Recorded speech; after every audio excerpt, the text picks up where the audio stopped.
Bom dia, pessoal, tudo bem? Só estou fazendo esse vídeo para comentar sobre a avaliação de recuperação, terceiro ciclo, tá bom? Deixa eu compartilhar aqui a tela com vocês. Bom, essa aqui então é a... Peraí. Então essa daqui, né, foi a prova de vocês, de recuperação do terceiro ciclo aí.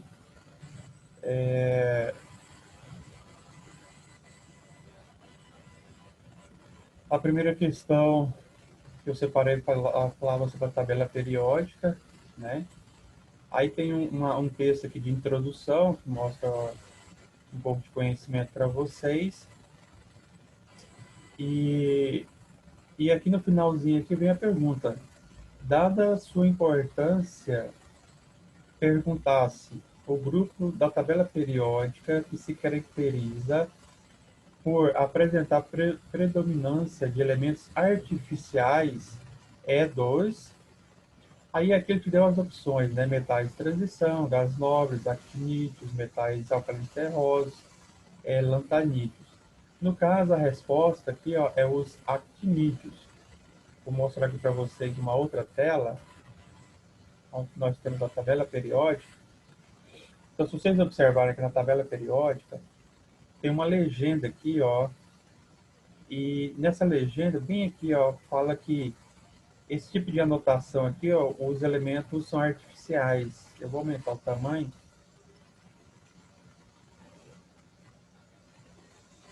Aqui, ó, todos tiverem escrito desse jeito aqui, ó, são artificiais. Então, aqui, ó, não está em negrito, é branco, tá vendo? Os elementos de transição são esses aqui. Alguém poderia marcar lá a opção, a letra A, né, que seria elementos de transição. Você pode observar que tem elementos artificiais aqui, ó.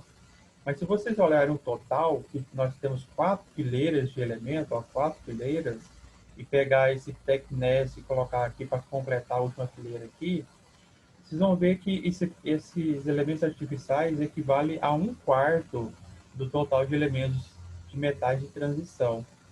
E se vocês observarem agora os actinídeos, tá aqui, ó, todos esses aqui ó, são artificiais. Ó, é mais da metade, a metade é aqui, ó. Então é mais da metade dos elementos actinídeos são artificiais. Então onde predomina mais elementos artificiais? É na família dos actinídeos. Então a nossa resposta aqui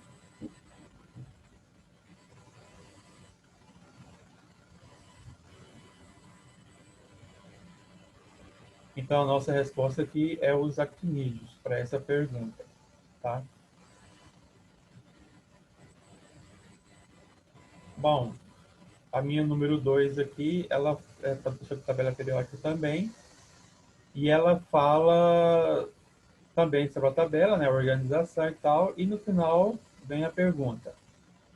Nesse ano, celebram-se 150 anos da organização da tabela periódica realizada por Mendeleev. E de acordo com os seus conhecimentos a respeito da tabela periódica atual, pode-se afirmar o quê? O que se pode afirmar? Tem várias alternativas. A nossa verdadeira, no caso aqui, né, para mim, né, é a letra D. Os elementos químicos em um mesmo grupo possuem o mesmo número de elétrons na camada de valência. Pessoal, eu cansei de falar isso para vocês, mas eu falei, provavelmente quem pegou minhas aulas. Todos os elementos, vou colocar a outra tela. Eu cansei de falar, todos os elementos da mesma família têm a mesma quantidade de elétrons na camada de valência. Então, quem é da família 1A tem um elétron na última camada, todos aqui. Quem é da família 2 tem 2 elétrons na última camada. Eu cansei de falar isso, tá bom? Então, no caso aqui, a nossa resposta, cadê? É a letra, no meu caso, não sei se apareceu foi letra D para vocês, mas a resposta é os elementos químicos de um grupo possuem o mesmo número de elétrons na camada de valência. Questão 3. Agora se fala sobre ligações químicas. Está aqui um texto de introdução. E vem a pergunta. Ao se escrever a fórmula de Lewis do composto de xenônio citado, quantos elétrons na camada de valência haverá no átomo do gás nobre? No texto aqui, pessoal, ele forneceu para vocês aqui ó, a configuração eletrônica, a valência do xenônio. Se vocês somarem o número de elétrons, o xenônio é um gás nobre, ele já tem 8 elétrons na última camada, já tem 8. Ele não precisaria ligar com ninguém. Só que aí no laboratório, eles fizeram ele ligar com 2 átomos de flúor, com ligações covalentes, 2 átomos de flúor. Então, ele já tinha 8, acrescentou mais 2, então foi para 10. Esse é o número de elétrons que ele vai ter na última camada. Então, ele já tinha 8, ele era um gás nobre, acrescentou mais 2, então foi para 10. Tá? Quarta questão. Tem um textinho não, tem um textão aqui de introdução. E aí vem a pergunta lá no final. Ó, há um tipo de ligação interatômica em que os elétrons das camadas mais externas transitam entre os cátions da rede cristalina. Por essa característica, tal ligação é comparada a um mar de elétrons. Mar de elétrons é uma metáfora que se refere ao seguinte tipo de ligação. Também trabalhei bastante isso com vocês. É a ligação metálica. Ó, existe a ligação covalente, a iônica e a metálica. A iônica, o elétron, só relembrando, né? O elétron é transferido de um átomo para o outro. Ele é arrancado de um e vai para o outro. Ele fica fixo naquele átomo. A ligação covalente, ela é compartilhada. Ela, no caso, vai ficar entre 2 átomos. Ela vai ficar no meio, entre 2 átomos. Ela vai ficar presa ali. Ela tem uma mobilidade entre os átomos, ela tem uma mobilidade ali, mas ela está ali no meio. Ela não fica circulando. E a metálica não, os elétrons ficam livres, como se fosse um mar de elétrons, eles vão para qualquer átomo daquela rede cristalina. Tá? Por isso que os metais conduzem corrente elétrica com uma grande facilidade. E, na verdade, os elétrons são livres. Tá bom? Essa foi a 4, agora a 5. Assim que já começa a falar sobre geometria. Qual molécula ou íon apresenta geometria molecular angular?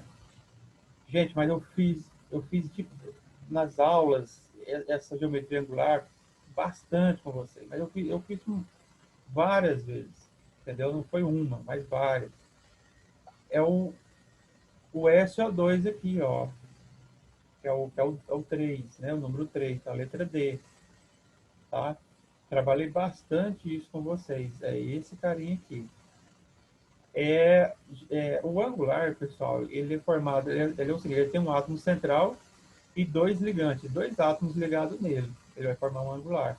Se tiver 3, 4, não vai formar angular nem a pau.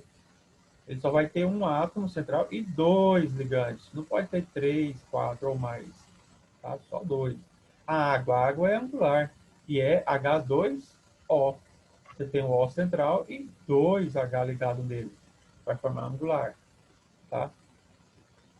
Beleza, então a 5 já foi. Vamos para 6.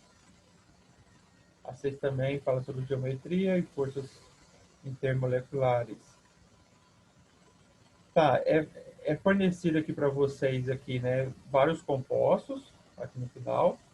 Quanto a esse tema, assinale a alternativa correta. Letra E, mesmo sendo moleculares, a amônia, a água e o ácido clorídrico são substâncias polares. Sim, a geometria deles, que é piramidal, angular e linear, eu mostrei para vocês que elas são polares. Com observação na linear. A linear, na verdade, ela é apolar desde que os ligantes sejam iguais. No caso aqui do ácido clorídrico, os ligantes não são iguais. Então, era para ser apolar, mas aí ela se transformou em polar. E as outras duas geometrias, angular e piramidal aqui, ó, independente dos ligantes, se são iguais ou não, elas são polares. Pronto, acabou. É devido à geometria, tá? Então, letra E, 6. Agora vamos para 7. Bom, a 7 tem duas afirmações aqui e pede para você marcar a alternativa, né? Sobre ligações químicas e interações intermoleculares, analisa as afirmações a seguir. Primeiro, moléculas simples de átomos não metálicos, como o ozônio, são apolares. Sim, são, sempre. E geralmente apresentam, desde que sejam iguais os ligantes. Tá vendo que é O3? É tudo igual, ó. São todos do mesmo tipo de átomo. São apolares e geralmente apresentam-se no estado gasoso, em condições de temperatura e pressão ambiente. Verdade. Por quê? Item 2. As forças de Van der Waals, de caráter fraco, estão presentes quando moléculas apolares interagem entre si. É verdade, tá? A força de Van der Waals, a mais fraca é a de polo induzido e polo instantâneo. Quem a molécula apresentar esse tipo de interação, ela está no estado gasoso, tá? É correto o que se afirma. Letra C. Ambas as afirmativas são verdadeiras e a segunda justifica adequadamente a primeira. Então, ok, essa é a nossa alternativa. Então, agora eu acho que é a 7, né? Deixa eu ver se é a 7 agora. Não, desculpa. 7 acabei de responder, agora é a 8. Bom, agora a 8, ele fornece alguns hidretos, ó. Esse eu vou ler todo o enunciado. Os hidretos covalentes geralmente encontram-se no estado gasoso a temperatura ambiente, tais como a amônia, a arsina, a fosfina, o cloreto de hidrogênio e o sulfeto de hidrogênio. Desses hidretos, o que possui maior temperatura de ebulição é largamente utilizado na refrigeração industrial, especialmente nas indústrias frigoríficas. De acordo com o contexto, o hidreto utilizado na refrigeração industrial é... Pessoal, bastaria verificar qual desses hidretos que ele citou que tem o maior ponto de ebulição. E para isso, bastava ver se ele tinha uma ligação de hidrogênio. Eu falei sobre as forças intermoleculares, que são 3 tipos de forças, 3. E a mais forte dela é a fonte de hidrogênio. Como que ocorre? É quando o hidrogênio está ligado no flúor, ou no oxigênio, ou no nitrogênio. Então, se uma dessas moléculas aí, ó, tiver o hidrogênio ligado no flúor, ou no oxigênio, ou no nitrogênio, ela vai ter o maior ponto de ebulição. No caso é a amônia, olha aqui, ó, o hidrogênio ligado no nitrogênio. Os outros nenhum obedecem a esse critério. Então é a amônia. Vamos ver aqui é a amônia, tá vendo? Letra E, que é o NH3. Tá, 8 já foi, vamos para 9. 9. Suponha, supondo-se que um circuito elétrico composto de uma lâmpada incandescente seja conectada a um líquido contido em um recipiente, qual dos compostos líquidos seria capaz de fazer a lâmpada acender? Isso aí é um experimento que o pessoal faz, né, para mostrar que a água não conduz corrente elétrica, mas se tiver algum íon ali naquele sistema, aquela água vai conduzir corrente elétrica, devido aos íons que estão ali dissolvidos.